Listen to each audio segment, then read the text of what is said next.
So hello my dear future doctors, कैसे हैं आप सब। आई थिंक बहुत अच्छे होंगे। मैं हूं आप सभी का दोस्त डॉक्टर अभिषेक। दोस्तों, एनटीए ने नीट 2025 में दो बहुत बड़े बदलाव किए हैं और एग्जाम से पहले इन बदलावों के बारे में आप सभी को जानना चाहिए। पहला बदलाव है नीट के क्वेश्चन पेपर को लेकर और दूसरा बदलाव है जब नीट का रिजल्ट आएगा और जब किसी नंबर पे, किसी रैंक पे दो बच्चे या उससे अधिक बच्चे होंगे तो उनकी रैंक कैसे डिसाइड होगी, यानी कि टाई ब्रेकिंग सिस्टम को लेकर। इस वीडियो में मैं आपको सब कुछ बताऊंगा। वीडियो बेहद छोटी है तो प्लीज वीडियो को एंड तक देखिएगा। सबसे पहले बात करेंगे हम नीट के क्वेश्चन पेपर को लेकर, जिसमें एनटीए ने बड़ा बदलाव किया है। अभी तक क्या था कि एनटीए आप सभी को 200 क्वेश्चंस देता था, जिनमें से आपको 180 क्वेश्चंस अटेम्प्ट करने होते थे। अब कैसे था समझिएगा। आपको पता है कि नीट में फिजिक्स, केमिस्ट्री और बायोलॉजी के क्वेश्चन पूछे जाते हैं। इस ईयर से पहले 2024 तक फिजिक्स में एनटीए आपको section A, section B, chemistry में सेक्शन ए, सेक्शन बी और ऐसे ही बायोलॉजी में सेक्शन ए और सेक्शन बी क्वेश्चंस दो पार्ट में पूछे जाते थे।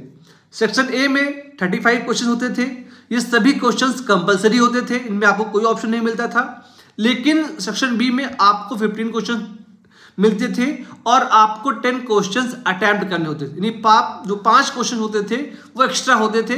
कई बार अगर आपको एक क्वेश्चन नहीं आ रहा है तो उसके आप दूसरी क्वेश्चंस को अटेम्प्ट कर लेते थे। लेकिन अब एनटीए ने इस ऑप्शन को हटा दिया है। अब वो आपको 45 क्वेश्चन फिजिक्स में देगा और उन 45 क्वेश्चंस को आपको अटेम्प्ट करना होगा, यानी कि no more optional questions. Same as chemistry में होगा और ऐसे ही बायोलॉजी में भी होगा। ये पहला बदलाव था।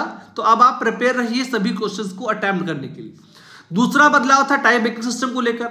आप सबको पता है कि एनटीए ने 7 सीरीज बनाई थी कि अगर किसी नंबर पे 2 या 2 से अधिक बच्चे आते हैं तो उनकी रैंक कैसे डिसाइड की जाती है। पहले ये था कि एज अकॉर्डिंग डिसाइड होती थी। फिर एनटीए ने बोला था कि जो पहला सिस्टम होता है इसमें बच्चों के जो है बायोलॉजी यानी जूलॉजी और बॉटनी के जो हायर नंबर्स होते थे जिस बच्चे के, उसको टॉपर डिसाइड किया जाता था। लेकिन फिर दूसरा पॉइंट एनटीए बोलता था कि अगर इससे भी डिसाइड नहीं होगा रैंक तो उसके बाद जो है केमिस्ट्री को बेस माना जाता था। केमिस्ट्री में जिस बच्चे के नंबर ज्यादा होते थे उसको प्रायोरिटी दी जाती थी। उसके बाद फिजिक्स आ गया कि अगर बायोलॉजी और केमिस्ट्री पे भी सेम नंबर है तो फिजिक्स के स्कोर के बेस पे जो है उसको उसकी रैंक डिसाइड की जाती थी। ठीक है। और अगर इन सब चीजों से भी नहीं बना तो किसने कितने गलत क्वेश्चंस किए थे इसको बेस माना जाता था। लेकिन अब एनटीए ने जो नया बदलाव किया है उसमें एनटीए ने बोला है कि ऊपर जो 5-6 पॉइंट पहले देखे जाते थे, अगर उससे भी बच्चों की रैंक नहीं डिसाइड हो पाती है तो उसके लिए जो है एक टीम बनेगी और वो डिसीजन करेगी, ये डिसाइड करेगी क्विक तरीके से कि जो है किसकी रैंक फर्स्ट है, किसकी रैंक सेकंड है। ये एक्सपर्ट की team at a time of situation चीजों को डिसाइड करेगी। ठीक है। तो अब हो सकता है कि उस समय जो एक्सपर्ट की टीम है वो अकड़ बकड़ बम्बई बॉल खेले या कोई नया रैंडम तक टेक्निक निकाले।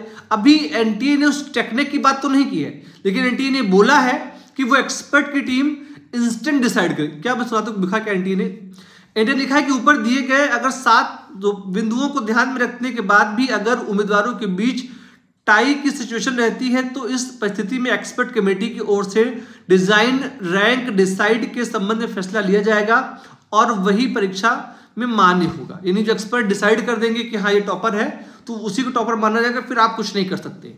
ठीक है। तो ये थे बड़े बदलाव आप सभी के लिए और मैं मानता हूं कि सबसे इंपॉर्टेंट चीज है कि आप अपनी बेस्ट दें और इस बार सिलेक्शन लें। 1-2 नंबर, 1-2 रैंक से कुछ बिगड़ेगा नहीं आपका। अगर आप 650 पे स्कोर करेंगे तो आपको डेफिनेटली एक गवर्नमेंट एमबीबीएस सीट मिल जाएगी, वो ज्यादा इंपॉर्टेंट है। इस वीडियो में इतना ही। आप सबने सुना, सभी का बहुत बहुत धन्यवाद। Thank you so much. जय हिंद।